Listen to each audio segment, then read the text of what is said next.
The following video that I made, you're going to notice that I'm not really looking at the camera. That's because I am looking at my teleprompter because I had to write it all down.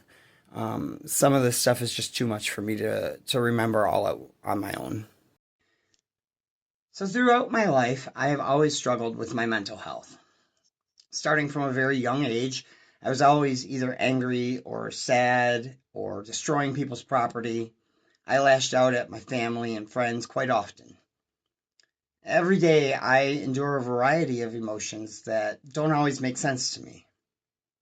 I could be watching a comedy on TV and out of nowhere, something that is funny that I'm watching will remind me of a lost family member or a friend who has long since passed, and I'll break down in tears. Even if the memory is hilarious, I will sob in sadness, thinking to myself, this person would have loved this. Or that reminds me when mom and I did such and such. My empathy is always in overdrive, and the smallest of things can cause me to start crying or get into a dark depression. I feed off of other people's energy, and it drains me more than it fills me with any kind of positivity. There are days that I sit in silence, only for that silence to be broken by my own thoughts giving way to sorrow. My mind starts to dive deep into memories and reminds me of things that I hadn't thought of in years.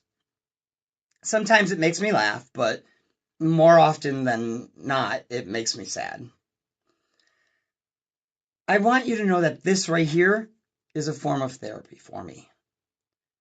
Talking about my issues helps me to recognize the moments that I spiral and helps me to understand more myself while sharing my thoughts and feelings with all of you.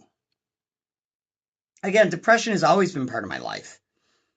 Now, I could say it's all because of a father who was never there, literally, or a mother who protected the wrong people and subjected me to several years of horrendous torture at the hands of her brother. And for a while, that's exactly what I did. However, now I am a grown man, much, much older, and hopefully wiser, and I take responsibility for the things I cannot change. I try my best to look at those experiences as a learning opportunity, and I've learned how not to treat somebody, how not to engage in harmful actions by others, but to embrace them with kindness and love. They don't have to reciprocate. They don't have to be quiet. Hell, they don't even have to like me or who I am. It took me a long time to figure that out. Nowadays, I spend most of my time at home in my small apartment. I don't go to the bars. I don't go to parties or anywhere that has a lot of people. I get overwhelmed and filled with anxiety almost everywhere I go. With the world as crazy as it is right now, people and crowds freak me out the most. I worry that there will be a fight or a shooting or a bombing. I walk down the street by my house, and as I look at the horizon, I can see in my head a mushroom cloud over my city, and for just a moment, I can feel the heat of the blast. These are not nightmares I'm having. I'm not asleep when it happens. I'm very much awake and can visually see it in my mind as I look around. I also deal with my body slowly breaking down. I worry about the next time I fall down my stairs. Will I get hurt? Will I break my neck or the disc fusion that's in there? Is it even worth it to venture outside? My eyes are failing slowly. My body is always in pain of some sort. It truly is exhausting when I wake up only to feel like I was hit by a truck. It makes it hard to look forward to my day, especially when it starts with that. As the weather gets warmer, the one thing that makes me happy and fills my heart with joy is that soon I'll be able to go to the park or a nature preserve and just sit in nature, listening to the sounds, smelling the fresh, warm air, and admiring the wildlife that is around me. I always go someplace where there are almost no people at all, someplace that is quiet and away from everything. This gives me peace. Most days I'll be at home and not have spoken a single word out loud. I sometimes just shout, just so I know I still have a voice. It is kind of confusing because I want to talk to people and friends, but making the effort to use spoken words instead of a text or instant message seems like more work than it should be. I text people all the time, but do I actually talk to them? Almost never. I know this is all over the place and in no specific order, but such is my mind. I have an inner monologue that is never quiet. It never stops. Even when I go to bed, my mind is in constant motion, driving me from one random thought to another. The one thing that does help me to focus and be calm internally is my cooking. It allows me to be creative yet confined to the necessary ingredients. It's not that the food I'm cooking is the cure, it's the process of making it.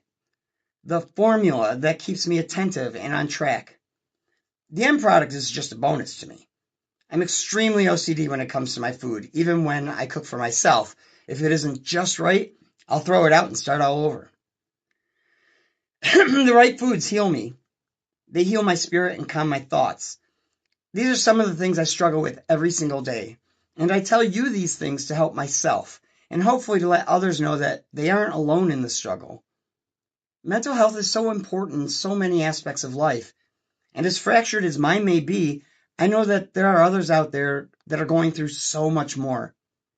I want you to know that I am here. You're not alone. You are loved. Maybe not in a relationship way, but in a human way. We all need people to share our feelings with, and I encourage you all to feel free to share them with me as I share my life, my stories, and my love of food with you. I'm currently fighting for my disability because I cannot work a normal job anymore. I get most of my food from pantry donations because I am too poor to buy groceries at full price. The items I can afford I get from places like the Dollar Tree or a place called Price Right. So when I do post cooking videos, they are all on a very tight budget. And I can promise that even the poorest of people can make the things I make. I work on making each meal as easy and as cheap as I can without sacrificing any quality or taste. If you can relate to any of this, if you suffer from any mental illnesses, have those moments of doubt, cry for what seems like no reason, get angry at nobody and take it out on yourself, know that you're loved. Please like, subscribe, and share because everyone needs somebody to be heard. And I'll listen to you. Tell me in the comments what you go through daily, and know that there are options out there for all of us. Much love to you, every one of you, and I'll see you next time.